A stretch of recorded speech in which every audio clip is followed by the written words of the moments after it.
നെയ്യാറ്റിൻകരയിൽ യുവാവിനെ കുത്തിക്കൊലപ്പെടുത്തിയ സംഭവം. പിതാവും മക്കളുമടക്കം 4 പേർ പിടിയിൽ. കാഞ്ഞിരംകുളം ആലുകുന്നുകുഴിയിൽ 22 വയസ്സുകാരനായ മനുവിനെ കുത്തിക്കൊലപ്പെടുത്തിയ സംഭവത്തിൽ പിതാവും മക്കളുമടക്കം 4 പേർ പിടിയിൽ. ആലുനിന്നുകുഴി സ്വദേശികളായ ബിജു 48 വയസ്സ്, മക്കളായ മിഥുൻ 18 വയസ്സ്, പ്രായപൂർത്തിയാകാത്ത ഒരാൾ എന്നിവരെയാണ് കാഞ്ഞിരംകുളം പോലീസ് കസ്റ്റഡിയിലെടുത്തത്. കഴിഞ്ഞ ദിവസം രാത്രി 7 മണിയോടെ ബിജുവിന്റെ മകനെ കാണാനായി സുഹൃത്ത് ബൈക്കിലെത്തിയിരുന്നു. ബൈക്കിൽ ഇന്ധനം തീർന്നതിനെ തുടർന്ന് ഇന്ധനം നിറച്ച ശേഷം വണ്ടി സ്റ്റാർട്ട് ചെയ്യാൻ ശ്രമിക്കുന്നതിനിടെ എഞ്ചിൻ അമിതമായി ശബ്ദമുണ്ടാക്കിയിരുന്നു. ഈ ശബ്ദം കേട്ടെത്തിയ അയൽവാസിയും കെട്ടിട നിർമ്മാണ തൊഴിലാളിയുമായ മനു ബൈക്കിന്റെ ശബ്ദത്തെക്കുറിച്ച് ചോദ്യം ചെയ്തു.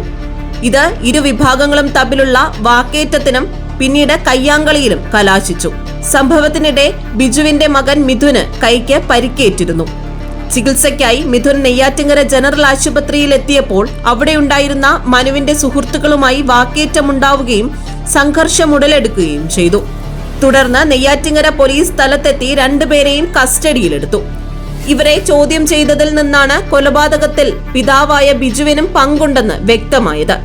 ഇതിനെ തുടർന്ന് രാത്രിയോടെ കാഞ്ഞിരംകുളം പോലീസ് ബിജുവിനെ കസ്റ്റഡിയിലെടുക്കുകയായിരുന്നു. കേസിൽ മറ്റാർക്കെങ്കിലും പങ്കുണ്ടോ എന്നതുൾപ്പെടെയുള്ള കാര്യങ്ങളിൽ പോലീസ് അന്വേഷണം നടത്തിവരികയാണ്. GTV news, Neyyattinkara.